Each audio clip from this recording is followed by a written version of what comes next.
Hello, welcome to Intuitive Insights. I am your no BS woo coach, Megan McDonough. This week, I am bringing you a little insight. So I've been marinating on this a little bit lately, on the creative side and on the life side. And I wanted to share this with you today and then offer kind of a contemplative meditation for you to do whenever you want.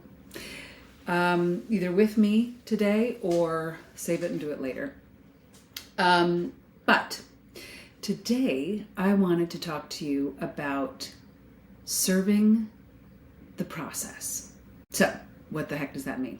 Let me start back why I'm thinking of this. So as a creative, right, as an artist, actor, whatever, there is a process. And the process is not like math. It's not like the 2 + 2 = 4. The carousel at a theme park. And I have been to several theme parks this summer. So yes, this has also been on my mind because of that. It's more like a roller coaster, where there are times where it speeds up, there are times when it slows down, it curves, it scares the shit out of you, you want to quit, you're like, why the hell did I do this?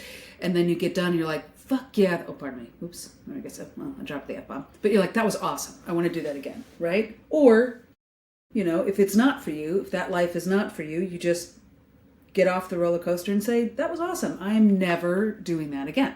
It depends on, your path, right?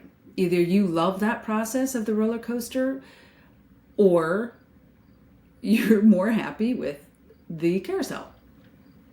That line from Parenthood, if you saw that movie, where he's like, your mother's a genius, and he's like, well, why is she in someone else's car? If you know what I'm talking about, you know what I'm talking about. But she talks about some people like the roller coaster of life, some people like the carousel. So the creative process to me is more like the roller coaster. It starts off slow, and then you're like, what am I getting into? What have I gotten into? I'm in it now. And then halfway through, you're like, you go through the doubt phase. It's the chaos phase of all the feelings at once. And then you go through the doubt phase, like, I should just stop, I should just forget it. I don't know what I'm doing. And then you come back to, wait, no, I got it. You have that aha moment. And then you move forward and you're like, this is it. And then you're done, right? And on to the next one. Because you are now like, cool, that was great, now what? So here's the thing. I don't know how many times I've ridden the roller coaster in the creative process. And every single time, it surprises me when I get to the doubt phase, when I get to the chaos phase. And the same goes for life. So the reason I bring this up is because I'm living in that doubt phase. And as I'm living in the doubt phase on some things, some things that are in process, my life included, I'm allowing the doubt to take over the doubt is the roller coaster instead of the roller coaster being the roller coaster. I hope that makes sense. Meaning, the doubt is not the journey. The doubt is a part of the journey. It is a piece of the path. It's not the path. And it's hard to remember that when you're in it. So I was speaking with my yoga teacher the other day, and she reminded me, because I was like, one of my struggles has been, since I had kids, since I'm older, my body and I are like not connecting. You know what I mean? And I've always been very connected to my body. So since I've had kids and marriage and moving and all these things and getting older, and I said to her, because she has 2 girls, I said, what did your process look like when your kids were little? Because I know intellectually, practice is the word I meant to say for yoga. I know mentally my practice is not going to look the same now as it did when I was in my 20s, when I had all the time in the world and only myself to worry about, right? I see my little purse. But how did she do it, right? How did my guru do it? And she reminded me, now let me just go back. So I've been reminding others as I remind myself, what part of the process are you serving in your creative journey? So if you're living in doubt, that's just part of the process. Keep going. If you're living in the chaos of all these ideas and whatever, it's part of the process. Keep going. Let it marinate. The aha moment will kind of rise to the top. And then you'll see the vision moving forward. So it's easy to see for other people, right? Not so much yourself. But if you remember that you're on the journey, and the journey is always different, yet has the same components, you can remember what part of the component am I serving now and lean into it, theoretically. So I was asking her about the practice. And she reminded me about the ashrams, the 4 ashrams in Indian philosophy. And those are kind of equivalent to the stages of life.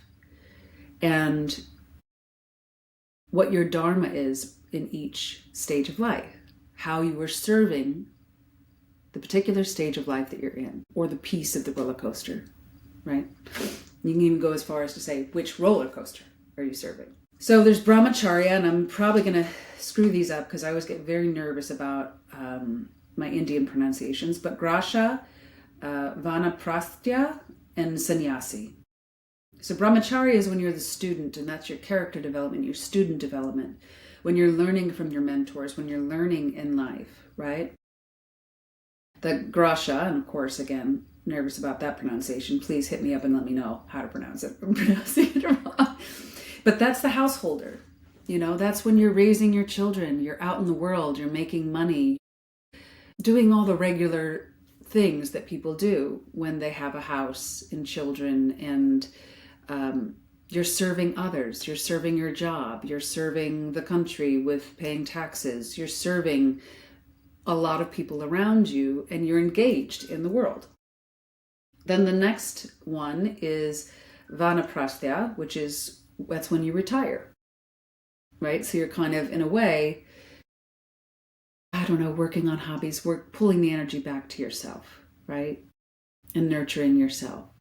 If you choose to go to the next phase or just stay there, the next phase is sannyasi, which is renunciate, which is hard. That's when, if you're a guru, you go into the mountains and you just pray for years on end, or months on end, or whatever.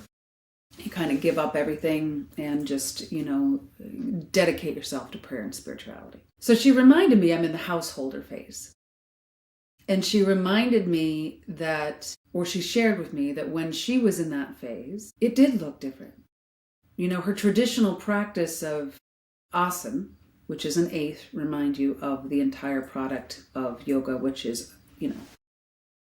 8 parts, the ashtanga, but 8 limbs. So she reminded me that I'm in that householder phase. And the one thing that she said, asana maybe when she could, every other day or whenever. But her prayers, she never gave up. And prayers meaning her connection to source, her connection to God, right? So she always made time for the connection to source. But the physical practices may or may not be there according to what was going on during the day, and with the family and with the kids and how she was serving it. So it made me think about relationships to service, my relationship to service. And there is a saying that how you do one thing is how you do all things. So what is my relationship to service? And what am I of service to currently? By external sources, right? I have children, so I'm of service to them. A citizen of a country, so I have to be of service, paying my taxes, that kind of thing. I'm a creator. How am I of service to that part of myself? So the creative process has stages as well as the energetic process as well. So the creative process, here are 5 elements of the creative process that are preparation, incubation. So preparation is all your research. The incubation is kind of letting everything marinate in your subconscious, and then insight, that aha moment where everything starts to come together. The inubation, so this is, what does that say? What the hell did I write down? Oh my God, I can't even read my writing. I don't even know what it is. So, evaluation. I can't remember. It's so sad. Evaluation. So sad. So that's when you assess everything, right? So you take all the pieces and you assess them after your aha moment, and then the elaboration on your ideas. So aha moment, pull everything together, get your focus, and then elaborate on your focus. If that wasn't like an ADD thing, I can't even tell you. Okay, and then there's the energy process. So, and I use the law of thermodynamics a lot. I know the law of thermodynamics is specifically energy and quantum physics energy and all that, and it relates to heat and mechanics. But I find that there are stages of it that resonate in the creative process as well, which are initially the resonance, energetic resonance with something. And how I see that is that you're able to hear it. You're able to see it on an energetic level. And then once you see it, because energy cannot be created or destroyed, it can only be transmuted. You go through the process of transmuting, which looks like chaos at first, right? Everything kind of goes everywhere. What is this? How do I have all these ideas. How do I move them together?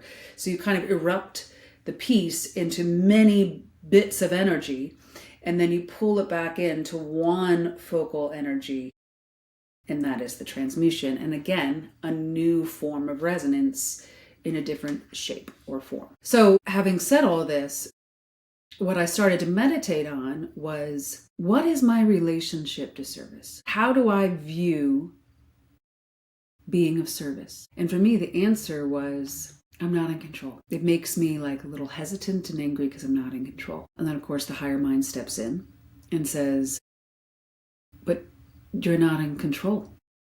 Like of anything. That's an illusion. Control is an illusion, right? So then I look at it again and say, if I wasn't in control and know that I am not in control, what is my relationship with service, and how can I be of service to the stage in my life, to others around me, and to my creativity? And if I look at it in that frame, what came up for me was, if I'm not in control, and all I'm doing is being of service to creative idea, people around me, my environment, my soul that craves to create, then it's not me creating. It almost like takes the ego out. There's no more I did this. It's that I'm in service to this. I'm in service to this idea that came to me. So what does this idea need to support its life, its next evolution? I'm not in control of my kids. I'm in service to them to be wonderful humans and the best version of themselves as humans as I can be or do. So for me then, how being of service became how to let go of control and embrace being of service, period. Because of all things are energy. And I truly believe we are one big energetic ball of light shattered into a million billion pieces, right? Then we're all in relationship to each other in some way, shape, or form. We're all in relationship to everything in some way, shape, or form. We're either in harmony or disharmony, resonance, or we're working against each other. And there's always much easier, more fluid flow when we find where we resonate and service that instead of perception of control, and that we have control and that we are separate. So this is short and sweet today, but my offering is not that short, I guess. But my offering today is to meditate on service. What does it mean to you, and what is your relationship to it? And how and where you can be of service in your process as a creative, in your process of life, where you're at in the journey of life. How and where can you be more of service, and what does that mean to you? To me, it looks like letting go of any control, perceived control, letting go. And then it all comes back to trust, faith, and love. You know what I'm saying? Let me know how it goes. I'd love to hear what comes up for you. You can always find me at Magnetize Your Light on all socials, and info@magnetizeyourlight.com. If you are looking for a reading or coaching, intuitive coaching, I have all my offerings there at magnetizeyourlight.com. And I will be back in 2 weeks with a very fun and interesting guest, which I'm really looking forward to. I hope this inspired you today. My goal for this is to inspire you on your connection to intuitive self, journey, creativity. And if it did, I'd love to hear. And if you find someone who you think might resonate with this meditation or what I have to offer, please like, share, subscribe. It all helps. All right. Have a magical day. Make some magic today.